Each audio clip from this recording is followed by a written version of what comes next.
పవన్ కళ్యాణ్ గారి cinema deputy CM హోదాలో పవన్ కళ్యాణ్ గారిది ఎప్పుడో 5 ఏళ్ల క్రితం ప్రారంభించిన ఒక సినిమా ఈరోజు రేపు రిలీజ్ కాబోతుంది. దాని మీద ప్రెస్ మీట్, దీంతో పాటు అనేక విషయాలు వైసీపీ చేసిన కామెంట్స్ కానివ్వండి, అనేక విషయాలు కూడా దీని మీద మాట్లాడే అవసరం ఉంది కాబట్టి ప్రెస్ మీట్ పెట్టాం. అలాగే మీటింగ్ ఏర్పాటు చేస్తాం ముఖ్య అభిమానుల సంఘం నాయకులతో. ఈ కార్యక్రమంలో ఇంకా అనేక మంది కూడా వస్తున్నారు. పవన్ కళ్యాణ్ గారి సినిమా అంటే ఈ రాష్ట్రంలో యువతకి ఒక పండగ వాతావరణం. వాస్తవంగా ఆయన పుట్టినరోజు ఎలా చేస్తామో ఆయన సినిమాను కూడా అంగరంగ వైభవంగా చేస్తాం మేము. గతంలో మనం చూసుంటారు అనేక సినిమాలు ఆయన హిట్లు, ఫ్లాపులు, యావరేజ్లని చూడరు. ఆయన సినిమా రిలీజ్ అయితే బ్లాక్ బస్టర్ చేయాల్సిన బాధ్యత ప్రజలది, పవన్ కళ్యాణ్ గారి అభిమానులది. ఇది వాస్తవం.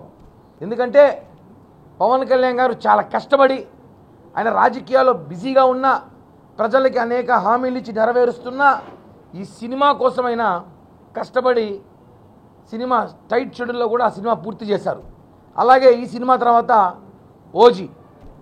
ఓజీ తర్వాత భగత్ సింగ్, ఈ 3 సినిమాల తర్వాత వైసీపీకి సినిమా ఉంది. అది మళ్ళీ నెక్స్ట్ సినిమా. అది ఈ 3 సినిమాల తర్వాత వైసీపీ సినిమా ఉంది. పవన్ కళ్యాణ్ గారి సినిమా అంటేనే ఒక అద్భుతం. పండగల వాతావరణం, రోడ్ల మీద కానివ్వండి, థియేటర్ మీద కానివ్వండి, అన్నదానాలని, రక్తదానాలని, పూజలని చేస్తారు. ఈసారి మాకు పవన్ కళ్యాణ్ గారి డిప్యూటీ సీఎం హోదాలో చేసుకుంటున్నాం కాబట్టి కొంచెం ప్రిస్టేజియస్గా చేయాలని నిర్ణయం తీసుకున్నాం. దానికే ఈ మీటింగ్. రేపటి రోజు ఏ కార్యక్రమం చేయాలి, రేపు సాయంత్రం ఏ కార్యక్రమం చేయాలి, ఎల్లుండి సినిమా రోజు ఏ కార్యక్రమం చేయాలి, పోలీసులకి థియేటర్ యాజమాన్యానికి ఎలా సహకరించాలి, ఎక్కడ గొడవలు జరగకుండా అందరూ కలిసిమెలిసి టికెట్లు ఎక్కడ తీసుకోవాలి, ఎలా డిస్పోజ్ చేయాలి, ఎక్కడ అన్నీ దీనికి మీటింగ్ ఏర్పాటు చేశాం. ఈ మీటింగ్ ద్వారా అన్నీ కూడా ఎప్పటికప్పుడు హైకమాండ్ దృష్టికి తీసుకెళ్ళి ఎక్కడ కూడా గొడవలు జరగకుండా, గందరగోళం జరగకుండా ఈ ఒక్క ఫంక్షన్ని, ఈ ఒక్క సినిమాని భారీ విజయం చేసి గతంలో ఉన్న అన్ని సినిమా రికార్డులని తొడిచేయకపోతే మేము పవన్ కళ్యాణ్ అభిమానులమే కాదు, ఛాలెంజ్ చేస్తున్నాం. నిన్న పవన్ కళ్యాణ్ గారు మాట్లాడుతూ ఒక మాట, నేను మీకోసమే ఉన్నా అన్నారు. రాజకీయాలు వస్తూ ఉంటే పోతూ ఉంటాయి, రాజకీయ నాయకులు వస్తూ ఉంటారు, పోతూ ఉంటారు, అభిమానులే శాశ్వతం. ఇది వాస్తవం. నిన్న అదే పవన్ కళ్యాణ్ గారు గ్రహించారు. నా అభిమానులు మీరు ఎప్పుడు ఉంటారు, రాజకీయ అధికారం ఉంటే ఉంటారు, రేపు అధికారం లేకపోతే ఇంకో పార్టీకి పోతారు, కామన్ ఇది.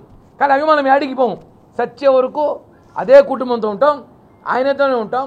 హిట్లు వచ్చినా ఉంటాం, ఫ్లాపులు వచ్చినా ఉంటాం. ఆయన సినిమా చేయకపోయినా పాత సినిమాలు మళ్ళీ రిలీజ్ చేసుకుంటుంటాం. అది అభిమానం అంటే. కాబట్టి ఈ సినిమా రోజు అందరూ అభిమానులు చాలా అంగరంగ వైభవం చేసుకోబోతున్నాం. తిరుపతిలో కూడా కార్యకర్తలకి మీకు సంబంధించిన టికెట్లు అవి కూడా మనోజ్, కిషోర్ వీళ్ళు చూసుకుంటున్నారు. వీళ్ళతో టచ్లో ఉండండి. దానికి సంబంధించిన డేటా, ఎన్ని టికెట్లు ఏమున్నాయో కూడా అన్నీ కూడా లిస్ట్ రెడీ చేస్తున్నాము. ఎవరికి డిసప్పాయింట్ కాకుండా అన్నీ కూడా మనోజ్ లిస్ట్ ఇస్తే థియేటర్ యాజమాన్యంతో మాట్లాడి ఆల్రెడీ వాళ్ళకి కావాల్సిన సపరేట్ ఏర్పాట్లు చేశాం. అది మీరు మనోజ్, కిషోర్తో ఫాలోఅప్ చేసుకోవాల్సింది కోరుతున్నాం. అదేవిధంగా రేపటి రోజు ఉదయం తిరుపతి అన్ని వార్డులలో మన దగ్గరలో ఉన్న గుళ్ళో పూజలు నిర్వహించండి. మనం నాయకుడు సినిమా అంటే సినిమా హిట్ అవుతుంది, బంపర్ హిట్. కానీ మన సినిమాని మనం ప్రమోషన్ చేసుకోవడం అవసరం ఉంది. మన సినిమా మనం చూపించుకోవాలి. వైసీపీ వాళ్ళు చూస్తారు ఎన్ని కామెంట్లు చేస్తున్నారు. కాబట్టి మనం ఖచ్చితంగా ఈ సినిమాని రేపటి రోజు ఉదయం అన్ని చోట్ల మనం జిల్లా వ్యాప్తంగా పూజలు చేస్తాం, సోషల్ మీడియాలో బాగా వైరల్ చేస్తాం.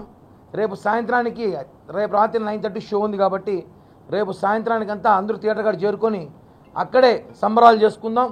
ఎవరు కూడా సరే వైసీపీ నాయకుల్లాగా గంజాయి లాగి రావడం, మద్యం సేవించడం, బంగా కొట్టి రావడం, జోబుల్లో కత్తులు పెట్టుకురావడం వైసీపీ పని అలా కాదు. మన పవన్ కళ్యాణ్ గారి సిద్ధాంతాలకు అనుగుణంగా మంచిగా ఆహ్లాదకరమైన వాతావరణంలో రేపు సినిమాని విజయవంతం చేసుకొని భారీ కలెక్షన్, అన్ని రికార్డులు తుడిచిపోయే విధంగా మనం ఏర్పాటు చేయాలని చెప్పి కూడా ఈరోజు ఈ మీటింగ్ పెట్టడం జరిగింది. ఈ మీటింగ్ ప్రెస్ మీట్ అయిన తర్వాత మీటింగ్ స్టార్ట్ అవుతుంది. ఎందుకంటే మీడియా సమావేశం వేరే ఉంది కాబట్టి ఈ విషయాన్ని మనందరూ గుర్తించుకోవాల్సిన అవసరం ఉంది.